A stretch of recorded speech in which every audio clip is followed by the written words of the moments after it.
Funding for this edition of Remember Them with Steve Adubato and Jacqui Tricarico has been provided by PSEG Foundation, Holy Name, Robert Wood Johnson Foundation, working for a healthier, more equitable New Jersey, Newark Board of Education, the Northward Center, the New Jersey Economic Development Authority, the Russell Berry Foundation, making a difference, and by Seton Hall University, showing the world what great minds can do since 1856. Promotional support provided by the New Jersey Business and Industry Association and by bestofnj.com, all New Jersey in one place.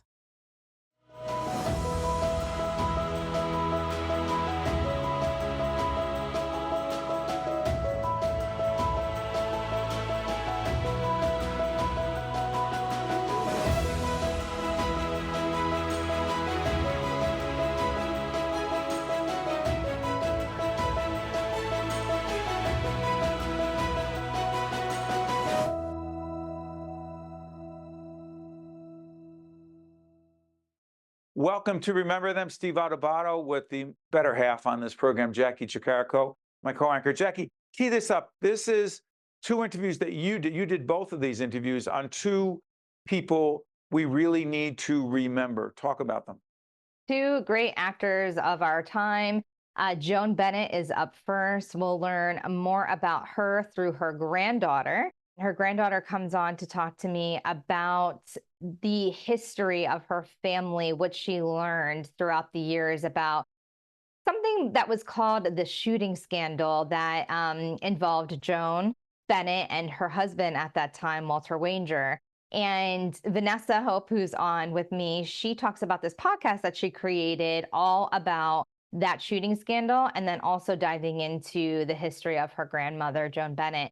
So really interesting, really fun way to learn more about this icon, this actress icon from many, many years ago. But still, she paved the way for so many other actresses throughout the years. And you can listen to that podcast. It's called Love is a Crime. Love is a Crime. Love is a Crime. Yep, you can listen to that podcast on anywhere that you get your podcasts to learn more about Joan Bennett. And that's Joan Bennett. Jacqui's going to do that. And then a little bit later on, we're going to talk about Cephas Jones, who was exceptional on the series This Is Us, who passed, again, way too soon. But first, this is Jacqui talking to Vanessa Hope about an actress not a lot of people know, but they should. Joan Bennett. Check it out.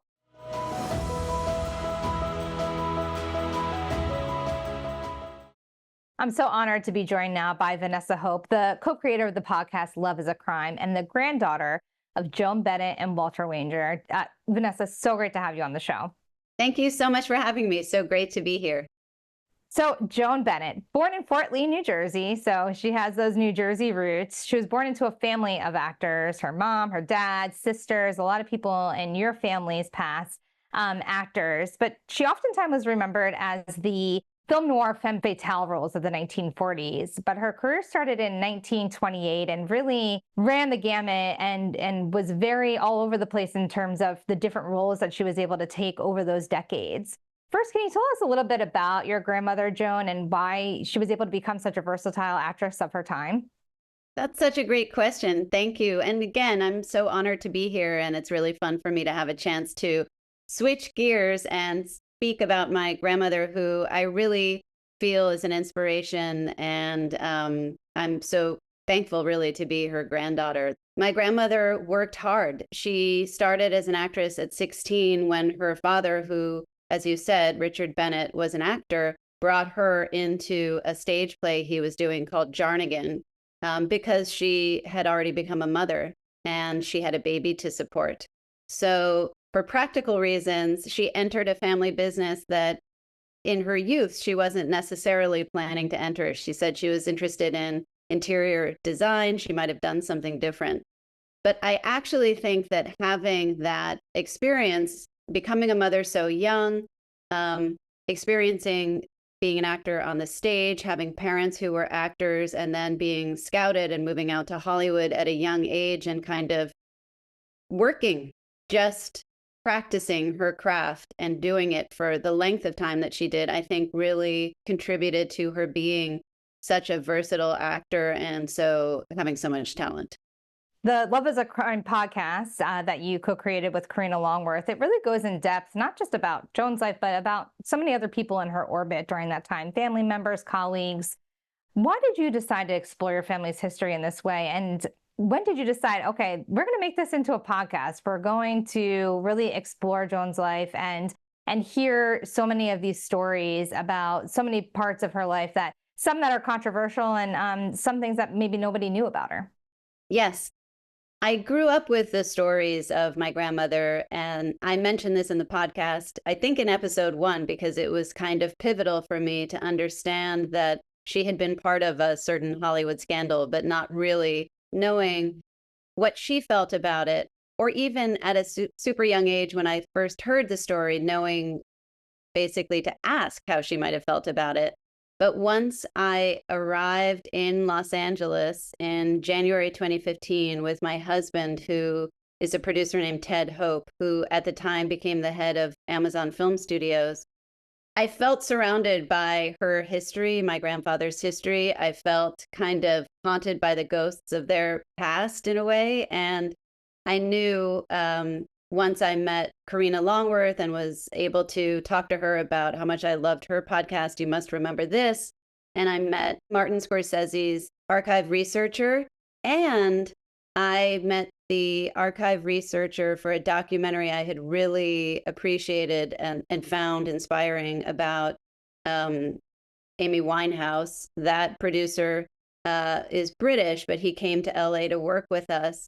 And the Amy Winehouse documentary inspired me because it was a way to tell the story from a woman's perspective, from Amy's perspective, involving her family, but they weren't on camera. Because I've always known growing up that my mother and her sister don't want to be on camera, don't want to have the story told in a negative way, because I think their mother and father and their family story was so misunderstood for so long. So I think it was being here in Los Angeles, and then it was wanting to get to my grandmother's point of view and having the access that all these archive researchers could work with me to go into the archives of the Academy, archives of the universities here, which have a lot of material, and then just a desire to learn what my grandmother had been through from her perspective.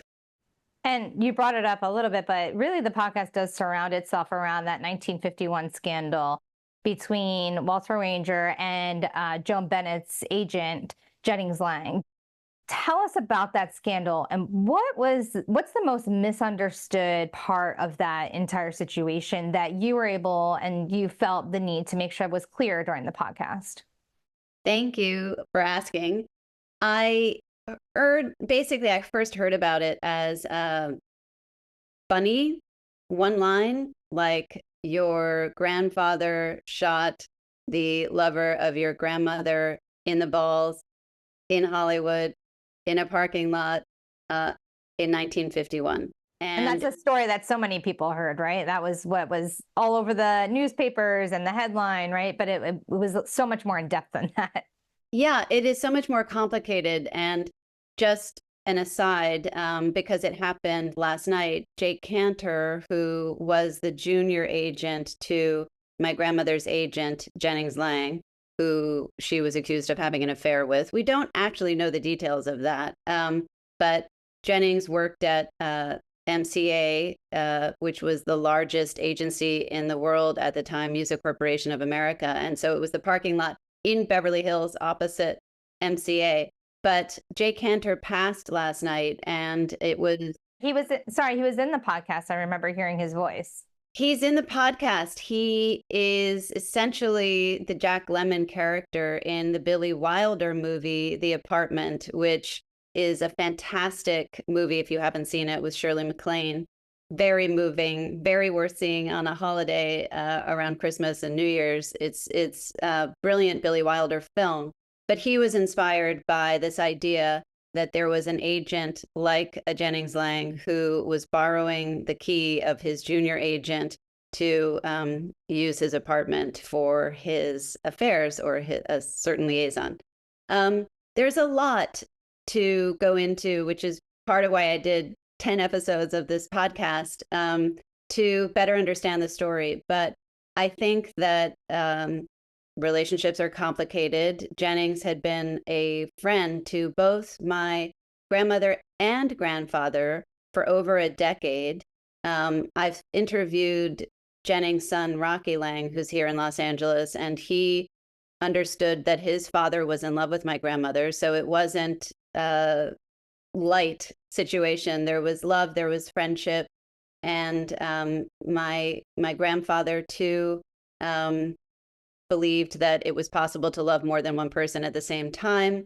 But I think what we end up doing is punishing a woman because we expect that men are sort of raised for power and women to be good. And we expect that men will have affairs and women won't. And when a man does it, it seems okay. And when a woman does it, it's not.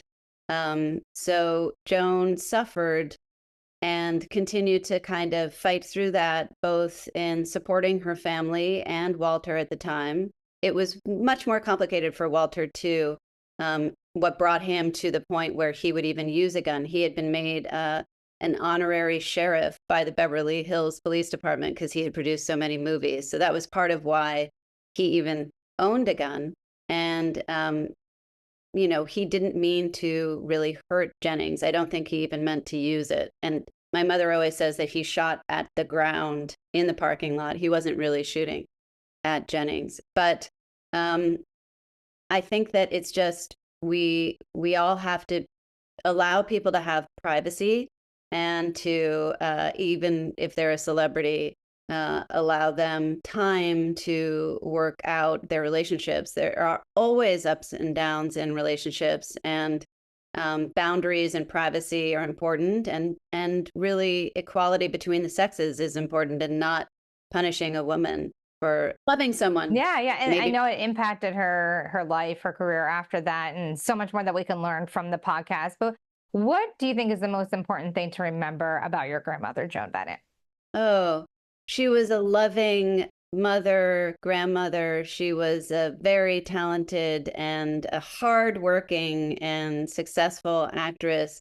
She was in more anti-Nazi movies than any other actor of her day. She was brave. She was politically engaged, caring about democracy and caring about freedom. And she was ahead of her time. In many ways, she was ahead of her time. And I do feel fortunate that she is my grandmother. And I'm thankful for the books she wrote, the movies she made. They're all worth watching. They stand the test of time. Those 1940 film noirs are fantastic. And my grandfather was a pretty incredible person, too. That's what my mother always emphasizes, that my grandfather was great. But he wasn't born in New Jersey.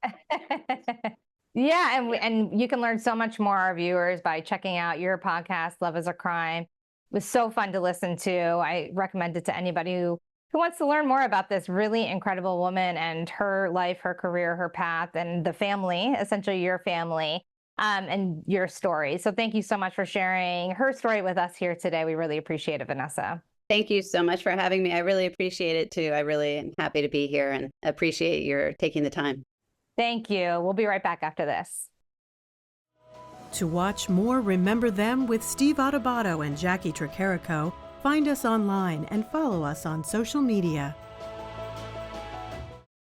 Jacqui, we now remember Ron Cephas Jones, who played William Hill on the hit series that my wife and I and millions of others watched, This Is Us. He was Randall's father. I mean, here's the thing that really struck me. As I'm watching it, I'm thinking, what a great actor Ron Cephas Jones was. He was very sick and dying while doing the series. Talk about this, because the interview that you did is with Jasmine Cephas Jones, Ron's daughter, right? Yes, I was so honored to have Jasmine join us for this interview to learn more about her dad. She's an actress as well. She was in Hamilton on Broadway in the original cast. She's done amazing things on Broadway, on TV, film. and also a singer. And she tells us more about her dad and the health battle that he fought for many years, and how he pulled from that to really dive into that character of William Hill. And I think that's why, one of the reasons, I mean, he's a brilliant actor, but one of the reasons too why we were so drawn to his character in that show. So we get to hear from Jasmine, not just about that, but about so many other of his accomplishments over the years, and the way that she continues to pay tribute to her dad through her music. We remember Ron Cephas Jones, a great actor who needs to be remembered.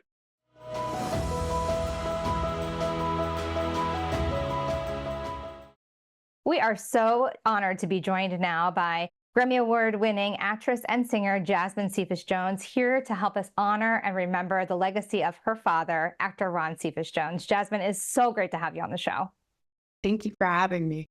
Well, your dad, an actor known for many roles, one of them being This Is Us. He was born here in New Jersey, in Paterson, had those New Jersey roots. And I wondered first if you could tell me a little bit about your dad growing up, not just as an actor, but as your father, and what his New Jersey roots really meant to him. I mean, Jersey was a huge part of his childhood. I know as a teenager, he was obsessed with Harlem, and also when he was in college, so he would go into the city all the time. But Paterson, New Jersey is a big, piece of my father. My grandparents owned a little store where they sold, like milkshakes and ice cream and different types of food. And so he was around the community a lot. He had a lot of friends and cousins. He was a part of a swim team as well. I don't know. I think that Jersey has always been a part of my dad, and he's always, proud to be part of Jersey. Even though he's also a very worldly person as well. But he'll always represent Jersey. Of course. And when you were young, tell us about your dad and what you saw him doing at the time. I know he talked about really making sure that he was there for you throughout your childhood, but made sure that he worked on his craft as well. Talk about growing up around your dad, being an actor a lot of the times on Broadway, and what it was like for you. Well, my mom and my dad both are artists, and a lot of the time, back in the day, couldn't afford a babysitter, so my dad would take me everywhere with him. So I would go to auditions with him. He was a part of a theater company called Labyrinth Theater Company, where Philip Seymour Hoffman was artistic director at the time, and it's still going. And I was just that theater kid. I was doing my math homework in the lighting booth, and I was, hanging with Liza Colon-Zayas, who's now nominated for an Emmy in The Bear, and surrounded by some incredible actors and directors and playwrights. And, my father always said to me that the theater will always be your sanctuary. And so, he taught me that no matter what, it's all about the work. Always go back to your script and, try your best to do really good work. And so kind of my work ethic and analyzing of the script, I learned from him. I learned growing up in a theater company, just growing up with theater, and, seeing him audition. And, he was very good at making me a part of his world, instead of kind of being this is my thing and you're too young. It was just if you hire me, you're going to have Jasmine tag along with me. And obviously that was extremely impactful on you, your life, your career, where you decided to spend your time even after that. For people who don't know, tell us a little bit about your career, some of the things that we know you from, and also how proud your dad was of the work that you did, especially in Hamilton, the Broadway musical. Yeah, I mean, I started out in the theater. I've done plays at Atlantic Theater, and I one of guest stars here and there on different shows. And then Hamilton was kind of my big break and changed my career drastically. And I was in the original cast for 2 years and started out at the Public and then to Broadway. And then kind of, from there, I did a TV show called Blind Spotting for 2 seasons. That was based off of a film that I did and was the lead of that show. It was on Stars for a while. And I did this show called Free Ray Shod, where I won an Emmy for, and my father won an Emmy. And we at the same time, right? The same year. He won the Emmy that time for This Is Us, right? Yeah. And we broke a record for the first father and daughter to win an Emmy in the same year. So what was that like for you and him? That was a beautiful experience because he survived his double lung transplant a couple of months ago. And so it was just a couple of months ago, we just didn't know what state he would be in. And then he survived it. And 2 months later, it's we win these Emmys, and it's just kind of this full circle of my father being my mentor and we become peers. It really was that moment. And I've seen him struggle and he's seen me struggle in this business. And so it was just this beautiful moment of, wow, I can't believe we are both here at the same time in this moment.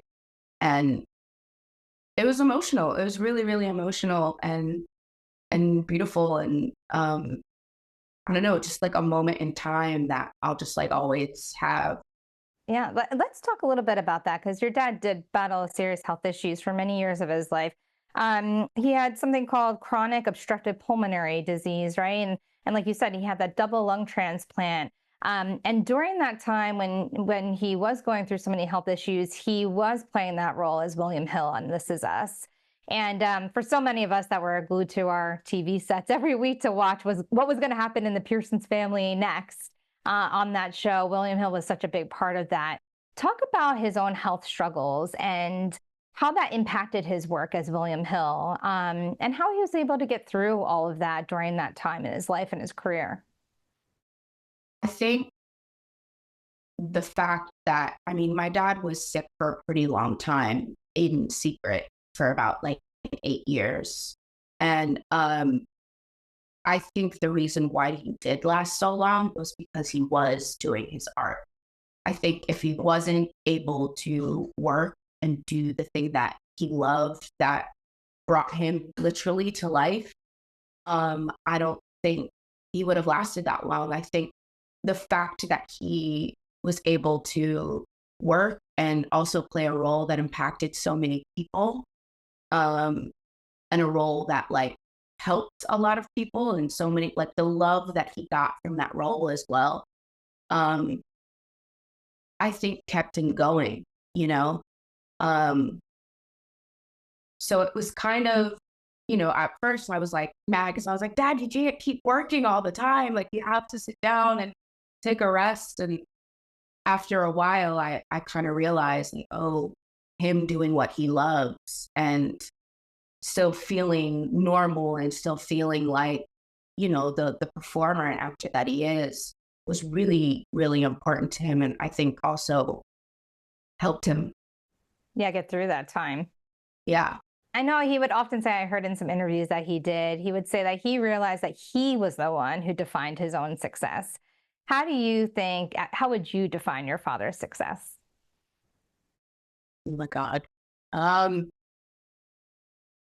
think my father has accomplished a lot of things, many things, and he is an amazing and a great actor. But he was the best father. He was the best father to me, and the love that we shared with each other, I will keep, and it keeps me going. And so I think his most successful thing was just being a loving and supportive father, and just a great human being. I think he was just the one that knew everybody's name and, you know, down to like the janitor, and was so kind to everyone, and, you know, showed me like you could be great at your craft and, you know, an amazing actor, but also a great person as well. And lastly, Jeff, I know that you worked on your first solo album, was released quite recently. And your dad, we hear your dad's voice on that album. What was it like working with your dad, or having your dad be a part of your first solo album? And how important is that album to you today? Well, the album is called Phoenix, and originally I named it that because it was supposed to represent kind of like this evolution in me musically. But then I didn't know that I was going to go through a pretty hard couple of years. And so the album kind of represented my life as a whole and what I was going through. And so again, it's like kind of art comes through again and when you need it the most. And I asked my dad to just send me something, record something, or leave me a voicemail of what he thinks of, you know, what a Phoenix means to him when he sees me. And he left me a 3-minute voicemail. And so I didn't put the whole entire thing on the interlude on the album, but I took parts of it. And it's just so crazy because after he passed, I had that idea to put him on the album.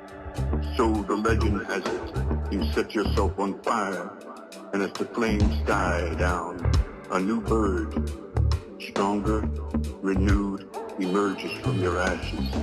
Now it's something that I go to because I feel like he's talking to me, you know, and it's like these words are so powerful and just very, very my father, you know, just so special to him. And it's something that I will have forever. And when any time that I think of him or want to hear his voice, it's like I've got this beautiful piece of his voice and music forever. It's something to be treasured, that is for sure. Thank you, Jasmine, so much for helping us remember your dad, Ron Cephas Jones, and the incredible work that he did and who he was, not just in front of the camera, but obviously behind the camera. Thank you so much, Jasmine, for joining us. Thank you for having me, and thank you for doing this about Dad. So thank you. Thank you. Thank you. For Steve Adubato and myself, thanks for watching. We'll see you next time. Remember Them with Steve Adubato and Jacqui Tricarico is a production of the Caucus Educational Corporation, celebrating 30 years in public broadcasting. Funding has been provided by PSEG Foundation, Holy Name, Robert Wood Johnson Foundation, Newark Board of Education, the Northward Center, the New Jersey Economic Development Authority, the Russell Berry Foundation, and by Seton Hall University. Promotional support provided by the New Jersey Business and Industry Association and by bestofnj.com. Healing is never just about medicine and technology. It has to go further than that. It has to combine science with humanity. It has to be our best medicine, combined with large doses of empathy, kindness, dignity, and respect. It has to be delivered by people who love what they do and who they do it for. Holy Name, great medicine, sole purpose. Newark Rolls. Let me break it down quick. For students in transition, it's the perfect pick. Parents get to choose the right school for their kid based on needs consideration, no matter where you live. So visit the school, see what they're all about. Explore the campus, remove any doubt. Narrow down your choices to the top 8 and submit your app now, cause there's no need to wait. Bars. Head to NewarkandRolls.org and get started today. I'm Tim Sullivan, CEO of the New Jersey Economic Development Authority. Since joining the NJEDA, I've been struck by the incredible assets and resources that New Jersey has to offer. The NJEDA is working every day to grow New Jersey's economy in a way that maximizes the values of those assets to benefit every single New Jersey resident. This includes more support for small businesses and a focus on reclaiming New Jersey's position as a leader in the innovation economy. Visit njeda.com to learn more about how NJEDA is building a stronger and fairer New Jersey economy.